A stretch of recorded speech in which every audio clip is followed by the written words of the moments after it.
বাংলাদেশের প্রত্যেকটি নগর ঢাকার চেয়েও জঘন্যভাবে ঢাকাকে অনুসরণ করছে। ঢাকার চেয়েও জঘন্যভাবে ঢাকাকে অনুসরণ করছে। অর্থাৎ ঢাকায় যে ধ্বংসকারী মানসিকতার উন্নয়ন হচ্ছে, এটা খুব দ্রুত তারা কপি করছে। এটা হচ্ছে এক। দুই, আপনি যে অঞ্চলের কথা বলেন, সে অঞ্চলটা আনফর্চুনেটলি বিদেশের প্রভাবে যে কথা আমরা বলছি সেটাতে সবচেয়ে বেশি প্রভাবিত। ওই অঞ্চলটাই ওই দিক থেকে যে উত্তপ্ত বাতাস, দূষিত বাতাস, যেটা অনেক উত্তপ্ত হয় দূষণের কারণে, সেটা আমি ব্যাখ্যা করে বলেছি। পার্টিকেলগুলো নিচে থাকে, দূষিত গ্যাস নিচে থাকে, সেই প্রবাহটা ওই দিক থেকে আসে বলে ওই অঞ্চলটা অনেক বেশি উত্তপ্ত। আরেকটি কথা মনে রাখবেন, এই মুহূর্তে পানি নামার কমে যাওয়ার কারণে ওই অঞ্চলের সমস্ত নদীগুলি শুকিয়ে আছে, সেটাও একটা বড় কারণ। এর থেকে দক্ষিণাঞ্চল বা সিলেট অথবা চট্টগ্রাম তুলনামূলকভাবে বেটার।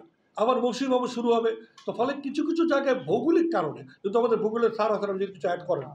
আমি আপনাকে একটু সংযোজন করছি। আমরা যদি বাংলাদেশের ডেল্টাটাকে বদ্বীপটাকে দেখি, বাংলাদেশের ডেল্টাটাকে কয়েক ভাগে ভাগ করা হয়। তার মধ্যে একটার অংশের নাম হচ্ছে মরিবন ডেল্টা, মৃতপ্রায় ডেল্টা। সেটা হলো কুষ্টিয়া, চুয়াডাঙ্গা এই অংশটুকু।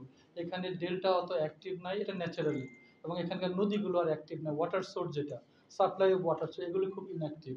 That is one of the causes ওখানকার geomorphology and the land coverage. আর তার সাথে তো যেটা বললেন যে ঢাকার চেয়েতেও অতি ব্যাডলি ওখানে নগরায়ন হচ্ছে, এটা একটা ভৌগোলিক কারণ।